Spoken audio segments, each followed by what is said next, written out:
Welcome to the What to Read Next podcast. In this podcast, your host, Lori Amin, will interview published authors to chat about their work, journey to getting published, and their book recommendations. If you share a passion for books and always looking for your next read, then join us. Welcome to the What to Read Next podcast. Today we have a fun interview with Rachel Winters. Rachel wrote What We'd Like to Meet, which is one of my favorite novels of 2019. This book is a homage to rom-coms and which is adorable.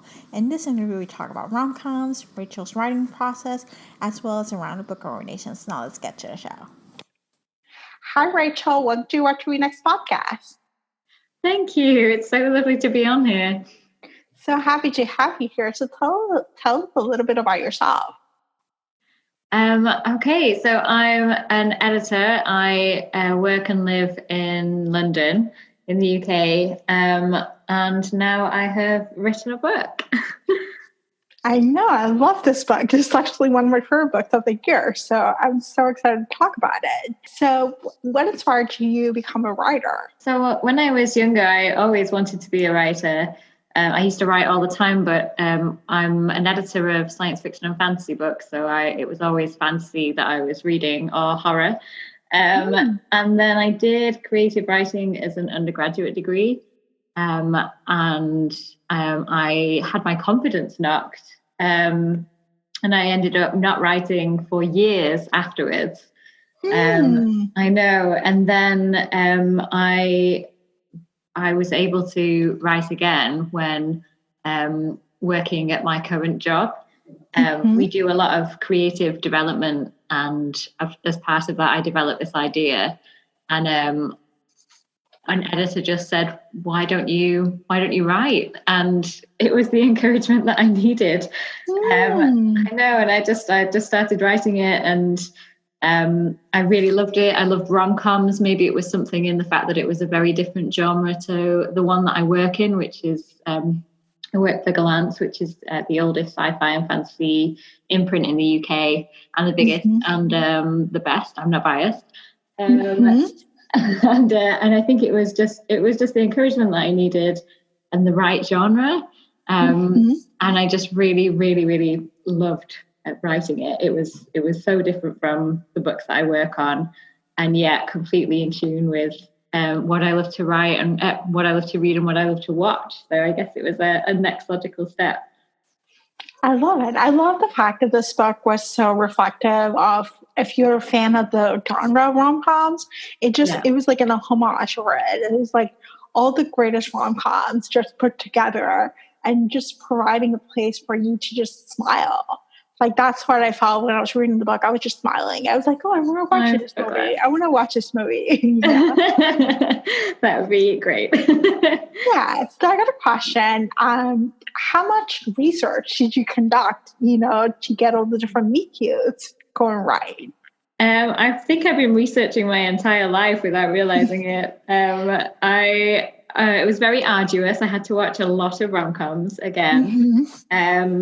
And I wanted to make sure that I was watching everyone that I like that are out there. So I was doing a lot of research into what were the best rom-coms, and it turns out I had watched them all many times. There weren't really many that came up that I hadn't seen. I'm trying to think of one. Mainly, it was the kind of films that I just used to watch over and over again. So, When Harry Met Sally, The Holidays, my Christmas film, I watch it every year. It was, and I read a lot, but funnily enough, it was mainly, I guess it shows in the book because it's all about film rom-coms rather than book rom-coms, but my research was mainly film based, which I think probably does come across quite strongly in the book.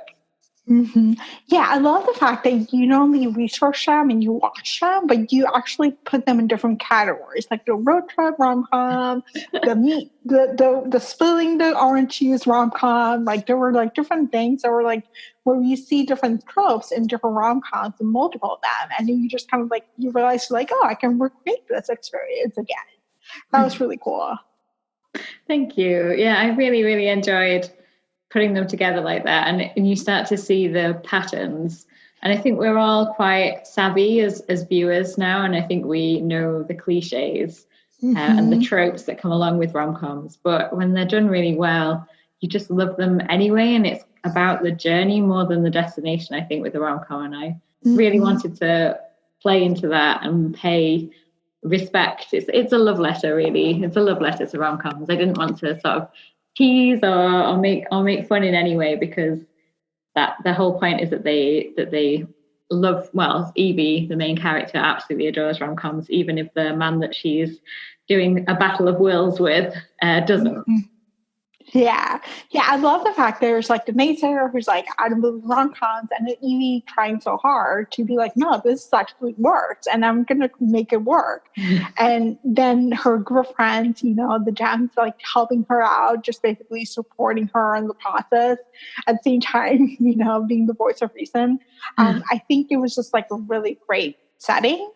I love the setting of like Evie working for an agent long term, and then realizing that she wants to write, but she had this bad critique, and then still like the rom-coms open up this writing process. Yeah. Oh yeah, she's I think my friends have, when they've read Evie, they say at first they thought that she might be based on me because it's first person as well, which I think they get. But mainly, I think as they read, they realised it was very much my sense of humour, but Evie's quite different to me. But that journey is one that I'm intrigued with when I'm watching films, rom-coms or otherwise, or reading books. And it's kind of, even though she's in her late 20s, I wanted to do a kind of coming of age, which is where she's going through this kind of transition. And I really relate to that kind of story, and I really hope that everybody else does as well, where you are at a certain point in your life and you've gone so far down your career and you're questioning whether or not it's the right one. Yeah, and just questioning, and then realizing that you can make changes. I think she found her voice in the end. I saw that process of like, just finding her voice and speaking up and defining her worth. Where she was, feeling stuck in a job that was feel like that end, and then realizing like there's another world out there for her and there's possibilities, and she can go back to things that she loves.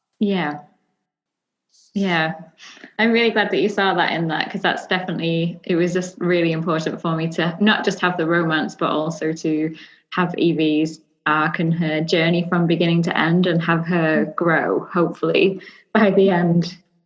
Yeah, she did grow.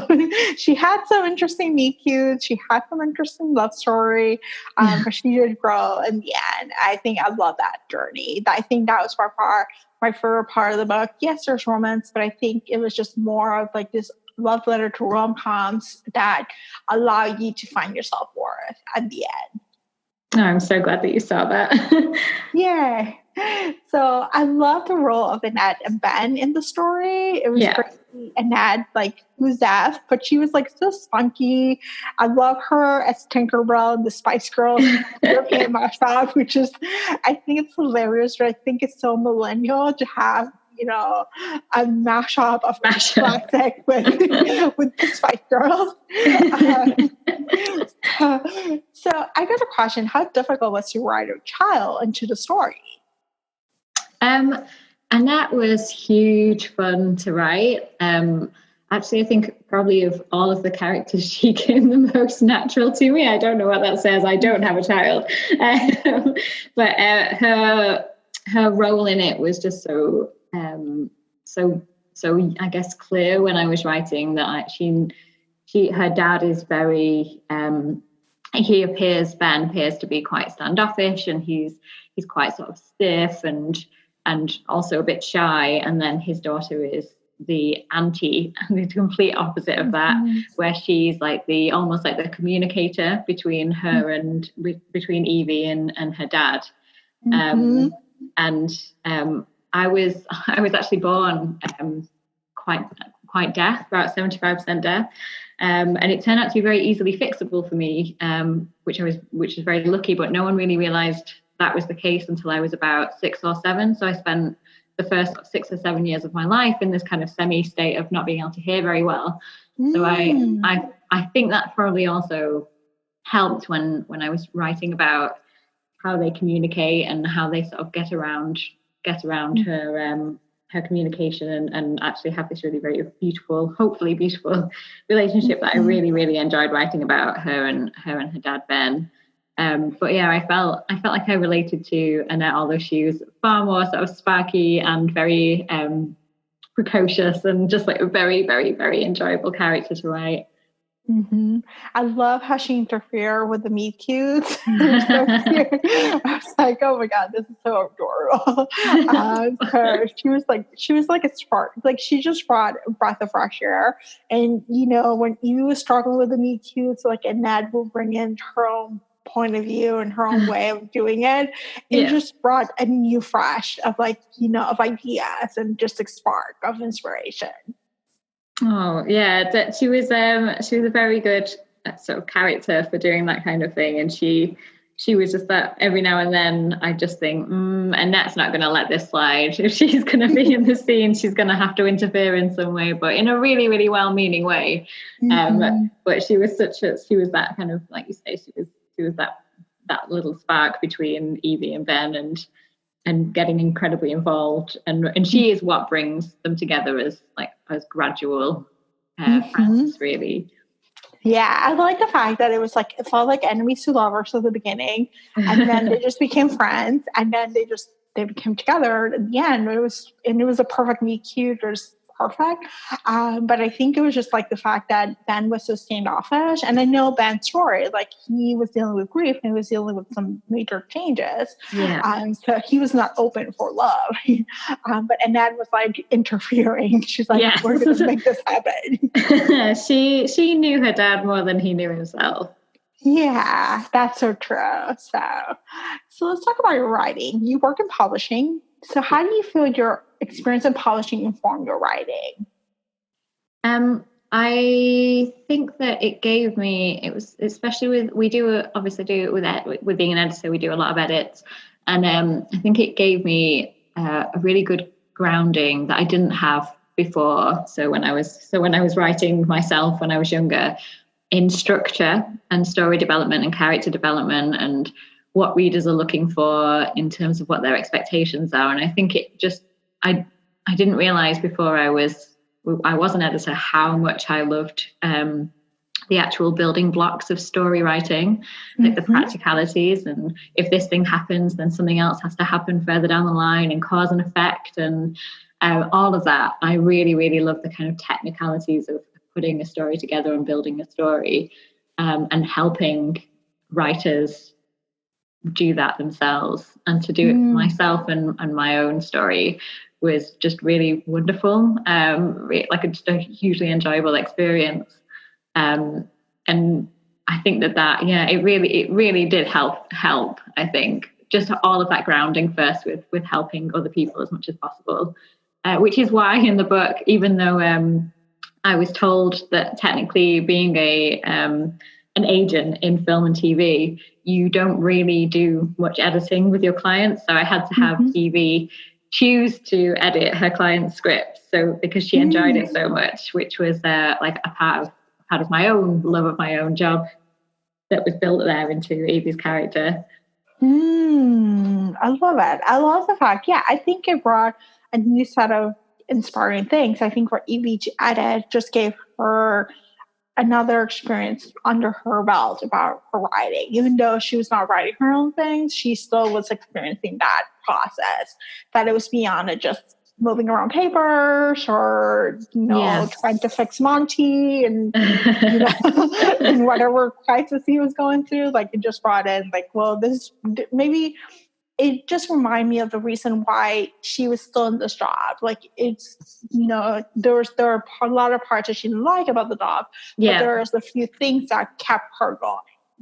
Because it kept her connected. Yeah, especially when you're writing a character that's been in the same largely thankless job, thanks to her manager Monty, for 7 years. You have to give very good reasons for why she might stay there, which is where she is at the start of the book. But I think we've all worked for a Monty, haven't we? Yes, we all have. At some point in our lives, it's like a rite of passage. Yeah, it's either your first job or a few jobs down the line. Yeah. You kind of work for a boss who's just like that, and you're like, why am I still here? And why am I still here? Yeah, and he questioned, and so there must be a reason why you're still there. Yes, so, yeah, and there usually always has a reason that you're convincing yourself to stay put, and it's never the Monty. I might have been exercising a few demons when I wrote his character, which again was very enjoyable. Yeah. How about Nub, Ezra? Like, did you have any characters in mind or people in mind when you were writing him? As being, I would say he was interesting. He was is this Nub? Sorry, it just went out. Yeah, Nub. Yeah, he was interesting. So did anyone inspire me to write him? Yeah, yeah. Did anyone inspire me to write him? I think that he was probably pieces of a lot of observations that I've made about certain kinds of men. Not all men, obviously, but I think he's definitely not one person. I think he's just a very particular kind of person, which is this very privileged, very self-assured, but ultimately riddled with anxieties, which explain why some of his actions are the way that they are, and what his motivations are. But ultimately, he is mostly ego. I felt like he was that man that person that you excuse and you try and find reasons for why they are the way that they are, especially if you might fancy them. But he ultimately he is his ego. He does have doubts. I hope that comes out as it goes on. He isn't just the ego, but he was also funnily enough a lot of fun to write. Yeah, I can imagine he was fun to write because he's like the ultimate, kind of like egocentric, self-centered, same time was like completely naysayer of like, the meet cutes and rom-coms, and yet he signed up to you. And so you're like, it doesn't make sense. And you just basically, how do you come about to this process? There was like entitled, like, it should come easy to me. So he seems like an interesting character to write. Yeah. Do you follow an outline or do you see where the story leads you? So I wrote the kind of it was an outline from beginning to end, so I knew exactly how it was going to end. And my outline went more or less from meet cute to meet cute. So it was quite a good way to build up the blocks of the story. But it was quite brief. It was probably about maybe like 3,000 words, I think, of beginning, middle, end. And then when I started to write it, the first 100 pages or so were a lot easier to write than the rest. As soon you get to a certain point, and it's like you're tipping a bit off a writing cliff where you've built in all of the opening and the introductions to the characters, and then you have to have all of these emotional payoffs that like hit one after another. And at that point, I decided to outline it probably from the middle to the end, literally bullet point by bullet point, including dialogue. And I probably wrote about 30,000 words of bullet points, and then went back and then filled it all out, which was, I mean, if you could write every book like that, you probably do it quite quickly, because as soon as I started to fill out the bullet points, it was so much easier than writing into the void, which is how I see it when I'm just writing. When I'm starting a book, you're writing on that blank page. Whereas when I did the bullet points, it was like having this plan. It was like an A to B plan, or an A to Z plan, even, because it was right to the end. And also then I was edited partway through. So I was edited at like 100 pages, edited at 200 pages, 300 pages, which was because we were doing it for various reasons. But there were, as an editor that ended up having that left, and then I got a new editor. So it was all a bit different, like a bit of a different process, I think, than what you might expect, where you might get the whole book edited in one go. So it was an interesting way of doing it, because once you've edited and got all the feedback on the first 100 pages, that guides what you're writing for the next bit, as opposed to writing the whole thing all together. which was really useful in choosing what to write next and what next scene was necessary. But I overwrote by about 40,000 words in the end. Oh my I had gosh. to cut 40,000 words down, and it is definitely better for having done that. The editors were amazing that I worked with. That's amazing. Yeah, I can imagine. I like the process of, having the bullet points and then build the story from there. I think that seems like a more, especially when you're dealing with so much research, it organizes the story better than just seeing where the story leads you. And you're like, let me backtrack that and change it around. So I like that idea of just doing the bullet points and then build the story from there. Yeah, and although I say that, and I'm going into writing book 2, which is not a sequel, it's another standalone rom-com. And I keep thinking, if I could just bullet point, but I really do think that those first 100 pages or so for me are really important, because you're finding the voice of the character and finding the voice of the friends. So all the friends came out in the prologue in their messages. And as soon as you've done that, then you've got 4 very distinctive personalities there that are going to inform all the rest of the book. So it's almost hard to plan before you've found the voices of those characters. And as soon as you do that, then that's going to have a huge knock-on effect as you go forward as to what role they all play in the main characters' lives. And so I think that probably you find your way, but I find my way with at least the first 100 pages. And then I think I'll be able to plan again properly after that. But I'll do the same thing again where I do beginning, middle, end, because I think this is the advice that I give to my authors as an editor. I think you should always know where you're going. Yeah, you should know where you're going. At least you should know what the ending looks like. So then, there might be some twists and turns, but at the end, you should know what the purpose of the story is going to look like at the end. Yeah, I think so. And I think with a rom-com, I guess, one of the easy things is that you should know who your character ends up with. And then the fun is just working out how. So you've almost already got the ending. It's like if you're writing a murder mystery, and you should know who the murderer was and why, even if you don't quite know how you're going to get there. Like those are the things that's the point that you're making your way towards. So like the very end scene in Would Like to Meet didn't come to me until probably quite a few months into writing, and when it did, it was a proper like a eureka moment where I just knew that was the right ending.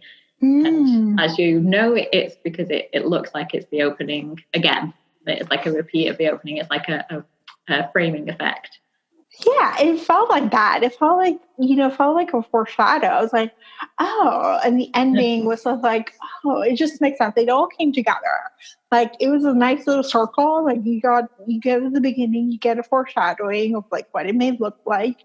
And then you see the story, and you see all the different meet cutes, the friendships, the different things that happen. And then at the end, it's just like, it all came together. It's like a little nice little ball. Thank you. It felt very, very nice and satisfying tying it up. I wrote that scene probably before I'd even finished the entire book, I think. And it changed a little bit, but it was one of the scenes that more or less remained exactly the same as the first time that I wrote it. Which every other scene I go over it and over it and over it until I'm happy with it. Whereas that one, I think I just wrote it and was like, yep, done, drop mic. Yeah, that was a perfect scene. That was like the perfect meet cute out of all the meet cutes that we just struggle. And they were like cringeworthy and the ones that were like really cool and really funny. This was like the most like just perfect. It was like, oh, this is how it works. Oh, thank you. It's really hard as well because you especially when it's almost like you've written that ending 10 times already. Because of the other meet cutes as well. So it actually needs to be better than all of those other ones combined, and all the other ones spoiler, they don't go quite as planned. They don't go exactly as they go in the movies in any way. And this one had to be unique, and it had to work, and it had to be doubly satisfying because it was the last one and the final one. So it was fun thinking about it, and I had a different one planned, and then I thought, what am I doing? This is absolutely not what the character would want. If this has to be the perfect meet cute for this particular character, not the perfect meet cute that's like the biggest showdown that I could possibly do at the end of the book. It has to be perfect for her. So that's what it became. It became that one without giving away a spoiler. I love it. Yeah, it was a perfect meet cute. So thank you so much for putting the nice little bow tie in a great story. Thank you. Now let's go to a round of book recommendations. This is an opportunity for you to share with our audience what they should read next. So what is your favorite genre? So I obviously love rom-coms. That is a given. Adore them. But I guess if I was going to choose, it's fantasy. Or I could cheat and say YA, which can be both fantasy and romance. Let's say YA. Okay, I like it. So who's your favorite author? So my favorite author is not for any YA, but Robin Hobb. Robin Hobb's my favorite author. Oh, Between Robin Hobb and Neil Gaiman. Oh, perfect. It's falls within your genre. So what are your top 3 favorite books of all time? So my favorite book of all time is, and the other 2 won't be in order, but this one is in order. So this is number 1. It's American Gods by Neil Gaiman. Which I read when I was 18 and just hit home in a way that no other book before it had hit home. And then to cheat, another one would be the Live Ship Traders trilogy by Robin Hobb. So the 3 books is one story. And then the final one would be It's Not Me, It's You by Barry McFarlane, which is a really, really lovely rom-com and also stars a character from Manchester who's called Rachel. But that's just because I'm called Rachel and I'm from Manchester, but it's just such a wonderful, brilliant rom-com, and Barry's such an incredible writer, and she's like one of my all-time favorite romance rom-com authors as well. I love it. I'm going to pick that one up next. So thank you for the recommendation. Yeah, it's just so good. Such a brilliant. And she does a lot of northern characters too, which is so nice to kind of see in any kind of book. And she does them so well. Like the humor is just so particular that she's just my hero. That's amazing. So what has been a book that you read this year that you love? So I was thinking about these earlier actually, and Red, White and Royal Blue by Casey McQuiston. I've read it and I've listened to the audio afterwards, and both experiences are amazing, and everyone has to read it and then listen to the audio, because it's just the biggest treat that you will ever learn. It was just so good. Shall I say what it's about? Do you know what it's about already? I read it. I loved it. It's the Prince of Wales and the president's son fall in love. And we have a female president, which in our current political climate, it's a breath of fresh air. So it's a great book. I actually absolutely adore it. Oh, I'm so glad that you love it as well. It made me happy cry most of the way through. And then I think I also just cried because it's such a beautiful representation of what this world could be and what it absolutely isn't at the moment. And I just really, really loved it. And the audio reader just does such an incredible job of both characters. And it's just a really, really, really brilliant production. And also not one to probably listen to on public transport, because it gets a bit steamy. Yes, this is a steamy book. This is not PG. This is like PG-13 and new adult. Yes. They're 18, so but it's a steamy book. It is, but so well written. Oh, she does such a brilliant job. She's such a pristine writer. It was so good. That was like one of my favorite books. I think I requested it early on in January, and they were like, it's not ready yet. And I'm like, I need to read this. And then when I read it, I was like, oh my God, this is amazing. I actually have a couple copies in my house. For some reason, I ended up buying one, and then I ended up receiving another one. And I was like, I don't know. So I really love this book. Now I'm going to just get it as an audio Because Yes. she say it's a great experience. Yeah, it took me a few moments to settle into the audio, and then as soon as you do, he just does such a really wonderful, rich job of the characters that you forget as you're listening to it that it's one man doing the two voices, because you kind of fancy both of them. But it's a really great production. Would recommend, and cannot wait for whatever she writes next. And also, the film rights have been sold as well, I believe. So I will be lining up at the cinema to watch that. Yes, me too. Me too. That would be amazing. Awesome. So tell us where we can find you online. So I'm on Twitter at Frosty Cheeks, which I'm now regretting. That's a handle that I was a nickname when I was younger. And on Instagram as Frosty Cheeks 1, because for some reason someone's already Frosty Cheeks on Instagram. Oh no! I know. But yeah, so you'll see that I usually tweet about my wonderful authors at Gallant, as well as probably my flatmate's dog, and a bit about Would Like to Meet.